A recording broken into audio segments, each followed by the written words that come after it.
Welcome to the Welcome. Welcome to the Foray Music Check-In. I'm Alexandria. I'm Amy. And I'm Alex. Our first guest.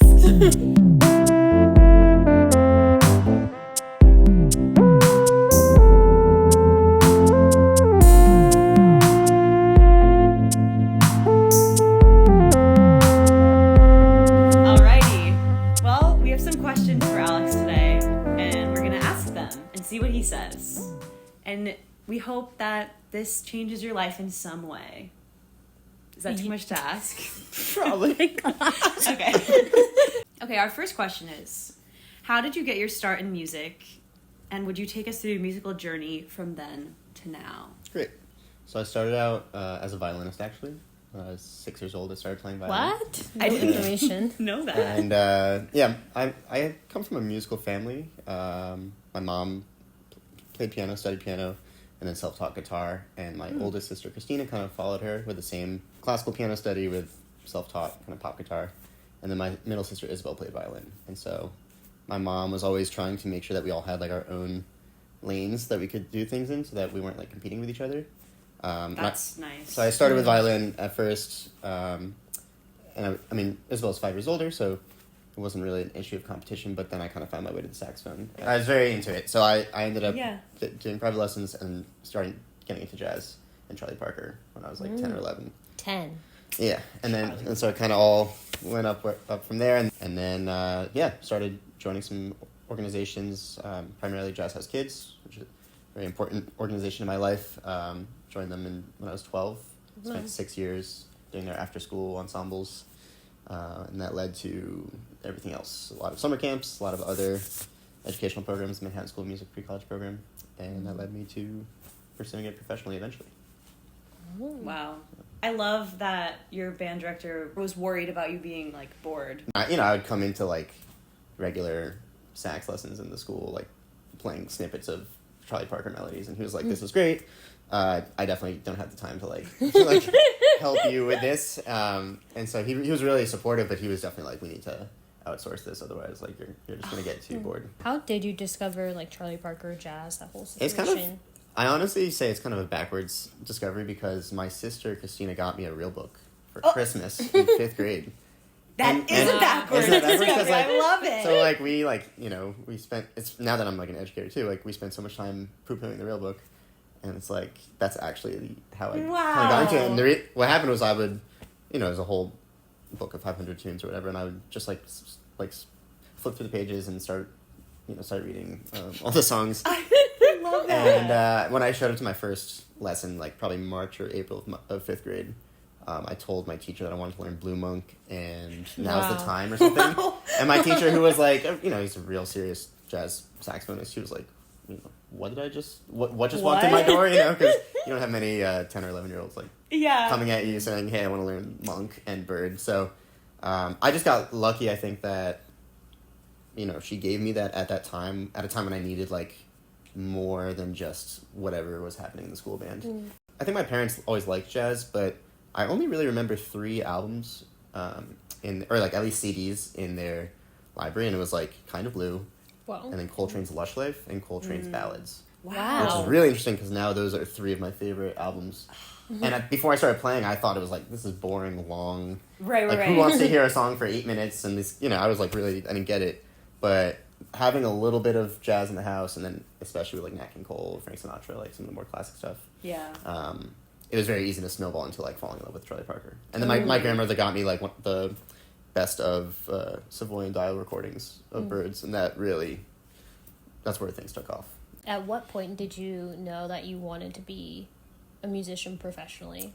So it was kind of later. I mean, I think I was very lucky to have an early start in a lot of aspects, but I was also like a little too blessed with like great opportunities early on. And coming from a family that had like a pretty rigorous academic background, I guess. My parents met at Princeton, and like that was always like kind of part of my dream. So the idea of like being a professional musician was not really, even though my family was very musical, it wasn't really ever I never thought of it as like the go-to option. Totally. Until about my summer going to senior year of high school. I was like applying to all these different liberal arts schools. I was applying to some dual degree programs, and I after many years of being at Jazz House with all these like incredible opportunities, playing with great special guests and great peers, many of whom I still play with, I had to do a different program to really get that final push, and that was doing the Vail Jazz Workshop, which is interesting to talk about now because they just stopped operating as of like a month ago, that's a different conversation about the state of arts organizations after the pandemic and whatnot. But my experience there, being one of 12 students with 6 faculty members, all who are great, legendary folks, John Clayton being the director. John was very impactful in a very short amount of time, going into the whole like application season for colleges. So even though I was sticking to my path of not really looking at conservatories, that's kind of when I knew, okay, that, like, it's going to be really hard to actually pursue something other than a performance career, or a career that's like not based in the arts at all. Right. I guess like that's inspiring to hear, like, because a lot of people believe that you have to go to conservatory or one of these top music schools to even be considered to be part of that echelon of musician that decides to take it on as a profession. How do you think not going the conservatory route helped you? Yeah, it's definitely like a little bit of a leap of faith. I think a lot of people now think there's like a formula to like success. There's like one way, right? So you go to a place like Juilliard, you go to New York at 18 years old. Oh, goodness. You go to whatever, you do whatever. And like I had done a lot of those like programs that are feeders into like the best jazz, performance programs. So I think I was lucky to have enough of the early experiences at the top level of like jazz education that allowed me to have more of a choice when I got to college, or like going into college, of like, okay, I already had the Manhattan School pre-college program, so I had a taste of what conservatory would be like, and I liked it and I was good at it, but I didn't feel necessarily satisfied just just doing music classes. So then it's like, okay, I want to still have a liberal arts background, and I didn't necessarily know how that would specifically roll out when I got there. I ended up going to Princeton, and when I went, I was loosely like a politics intended major, but it wasn't solidified yet, and that allowed me to kind of start from a broader humanities framework, and then through that I was able to kind of narrow into the history degree that I ended up getting, which was kind of specializing in African American history and jazz history. And so the whole process allowed me to like choose music more actively, and I left college with like a very affirmed sense of like, this is the choice that's right for me. Even though at 18 I didn't know exactly how the next 4 years would go, and I was ready. I guess I was trying to create space for something to completely alter my life. And what ended up happening really my sophomore year of college was I had a perfect storm of Archie Shepp coming to campus to play his Attica Blues Suite with the big band, which is a suite that he wrote in response to the Attica Rebellion, which was a very... I didn't know anything about it until I went to college, so to me it's like really interesting that we don't really learn about that in mainstream American history, and there's a lot of those kind of events I think that you don't learn about unless you are in some sort of specified class. But I was basically getting lectured about the rebellion the same week that he was in residence with us, and then like played the concert with him, and that's crazy. And so all these, and then I was also taking a class on the musicology of Amiri Baraka, who was a close friend of Archie Shepp's, and so like all these things were swirling around, and that's when I realized like I can do this history thing, framing the music. Yes. And so rather than me trying to like find interests and passions that were like separate, it was like, okay, actually everything that I like has an intersection. And so then it gave lots of clarity to like what my path forward is, both as a performer and just as a global citizen who's trying to live a healthy and productive life. I couldn't have imagined that perfect storm, but I allowed for a space for that to exist, and it gave, to me at least, it gave more of a answer to the why we do the art, rather than just the like studying the what or the how. It's like, okay, what does it mean for me as a Italian American alto saxophonist to play music in 2020? At the time that was really the question. And the jazz program at Princeton was built with that question as like the primary focus. Yeah. More so than like, Wow. do you know Donnelly and 12 Keys? That was my like jazz house life. But then my Princeton life was more about like, okay, now you have the technical or historical facility. Yeah. What are you going to do with it? You know, and then I think that's the question that I'm going to be answering for probably the rest of my life, or at least the first chapter of my time, you know, post-grad. Yeah. Speaking of post-grad, can you talk a little bit about your transition? Because out of post-grad to, what do we call it? Real life? Real life. I don't know. LOL. I like that. In the pandemic, and you moved to one of the largest cities in the world, right? No, I don't know. Yeah. At least the country. Definitely. Yeah. The most saturated city with all these artists. So how has your transition been from then to now? So graduated in 2020, which means that I was home prematurely. I Graduated did from not my, realize you graduated right here. graduated from my couch and had to finish my senior thesis, which ended up being about a 120-page document, a piece of jazz history, and I wrote probably 90 of those pages at home. So Wow. it was a really complicated time. I had a difficult senior year, like interpersonally and personally, I guess. And so I was very much looking forward to the move to New York. I was like, okay, I've been waiting for this moment for years. I've been preparing musically for this moment for a long time in either a direct or an indirect way. And the choice to go to Princeton when I was 18 had a lot to do with the idea that New York would always be there. Nice.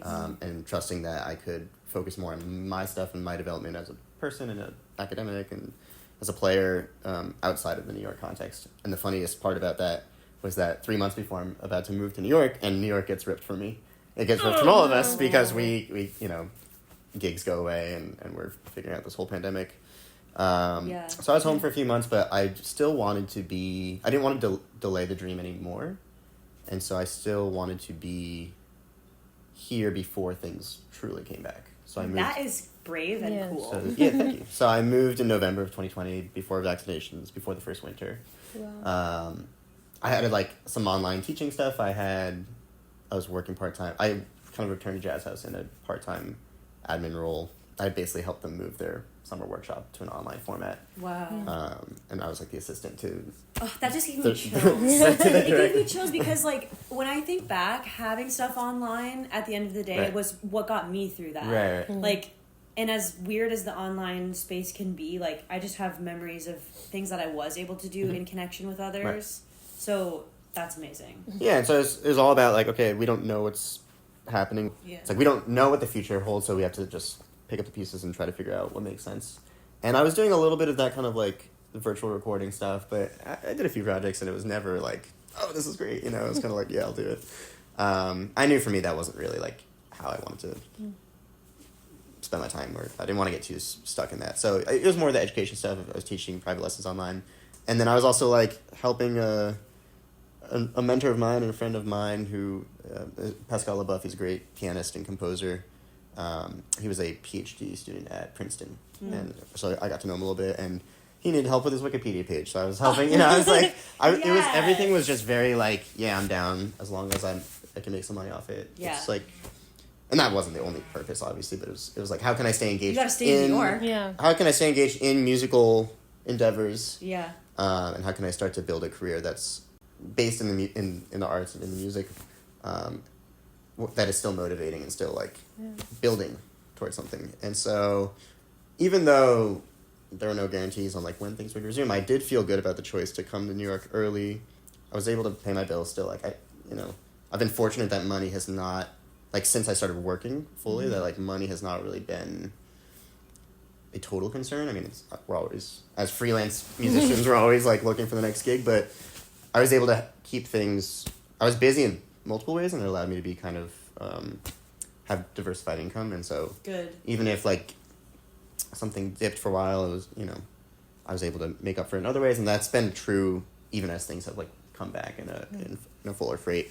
So I was just like, I don't know, I stayed busy, and then when gigs came back, all of the like networking and all of the I mean, I did a lot of practicing during the time, more than I've been able to do, you know, since. But I also set up like my own LLC, and I like thought more critically about like what I want to be doing from a business standpoint, or how I want to exist professionally once things are more open.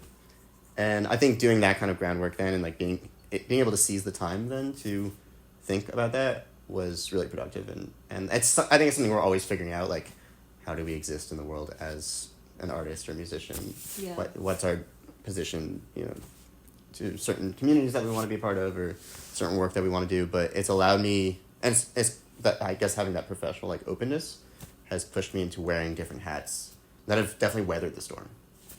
For me, it's always been about having a balance of like the time, the money, and then like what is the actual work that I'm doing. I've ended up stumbling into some of these like more business related lines of work. I do some booking for a venue, something I never thought I'd be doing like at this age. I never thought I'd even want to do it, but it all comes back to having a network that's like people I grew up with who are still excellent at what they do and are still actively pursuing what they do. Caring about people that are older than me that have been doing this for a lot longer than us, and I think our generation has a bit of a weird relationship with mentorship, and I'm trying to, find people that are willing to give their time and their expertise while also being able to offer something back to them. I think we think of mentorship as like, these people owe me, like nobody owes anyone anything. So this, like, that's another principle that I operate under with like all my work. It's like nobody owes me anything, and I've already been blessed with like a lot of opportunities, and nobody cares that I was like a downbeat winning 13-year-old. It's like you kind of every day you kind of have to like not reinvent yourself, but you have to reassert like why you're great if you believe you are. To yourself. And then if you can do that to yourself, then maybe you can do it to other people. And my artistry has become more than just like my like how I solo, or like even how I compose. It's like, how do I put bands together? How do I present the music? How do I connect with audiences? How do I connect with audiences when I'm booking and I'm not even playing? How do you contribute to the culture? How do you contribute to building community? You can do that as an educator. You can do that as a booker. I also like am available for like notation software stuff. So like people will hire me to be a copyist, and that helps the performance. If the music is easier to read, it's going to be performed better. So like all these little things that I've been able to find value in, like putting my labor into that. And I feel like it all ends up being an extension of me. And so being comfortable with like all these other things other than just playing has allowed for me to like think bigger about my impact on the scene or on what's happening. And then as far as mobilizing that into like a professional, being a freelance person, I think it gives I present more value to people that way than if I was just only trying to play. I don't have super fixed goals. I have general things that I want to do, and then it's about figuring out like how to specifically do them. I'll be doing music somehow. Yes. Yeah. But as far as like how I'm spending my day-to-day or my week-to-week life, like it could be something that I can't even imagine right now. I think allowing for the space for that. Am I gonna cry today? I think allowing for the space for that is necessary, because otherwise everything's too. Okay, this is like this is a formula for success, and as long as I follow it, I'm going to be successful. But like, what happens when you get there, and like maybe you're not as happy, or it's like, or there's something else you're chasing, or so something happened along the way that you didn't foresee. So it keeps it. I've always kept my options open. Love it. And you have to be open to changing the target of like what you're pursuing, even if it's within a pretty specified frame. Like I'm trying to play jazz music. Like I'm not really. People always tell me like, why don't you get on TikTok? It's like TikTok is not my way of trying to exist in the world. And maybe I'll change my mind in a year, but at least right now it doesn't feel good to try to like angle my work that way. Right. I'd rather exist in a different kind of way. So, yeah. I love that too, that you might change your mind. Like, I mean, but and then it's like trying not to buy into all that kind of like sellout stuff. It's like, you gotta follow the breadcrumbs. And if it's like, okay, I like doing this work, this felt good, I want to do more of it. Cool. Yeah. That'll keep you busy for a while. And that'll lead you to something else that you're not even aware of. Yeah. Because everything we do is just like I decided as a 12-year-old that I wanted to go to jazz camp, and now I'm working for that organization, which has put me in contact with all, not only great musicians, but people I'm going to be friends with for the rest of my life. Totally. Putting me in contact with great faculty members who are not just great players, but like community leaders. So it's like, that was just a simple choice as a 12-year-old. Yeah. And now it's like my life. And Yeah. so you just have to leave space for those things to happen, I think. Yeah. Because I think if you ask any of our heroes, like, oh, how did it happen? I mean, they got hired by one band, and then somebody heard them, and then they got hired by another band, and it's like, they didn't plan everything. Yeah. You know? I don't know. So, I love that. Yeah. It's freeing to just be like, I don't know. Yeah. But also to know. That's interesting. 'Cause you're Yeah, but saying you don't still have to know, be you intentional. Totally. You have Yeah, this like you gotta be deep intentional. groundedness For sure. that's based upon. Yeah, and it's just about following what feels good. Yes. You know, the instead grip. of like Yeah. trying to be so formulaic, like, you know, Yeah. not every formula is right for every person. That's Yes. true. Or not that, you know, it's not a one-size-fits-all thing, especially in this music. Totally. So, just trying to be more, stay true to like what feels good and how you want to exist in the world. On that note. Juan. Okay, on that note, thank you for being here with us on the Foray Music Check-In. Yay. Thanks for having me. Of course, anytime. Imagine he's our guest every single time. That'd be great. I'd love That'd be that. fun. Yeah.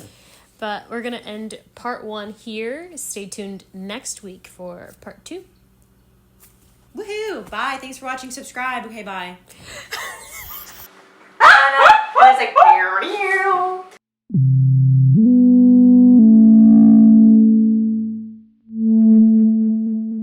Yay! I'm so excited about this. You're our first guest, by the way. Huge. That honestly, that is huge. That's pretty big. Big. Yeah.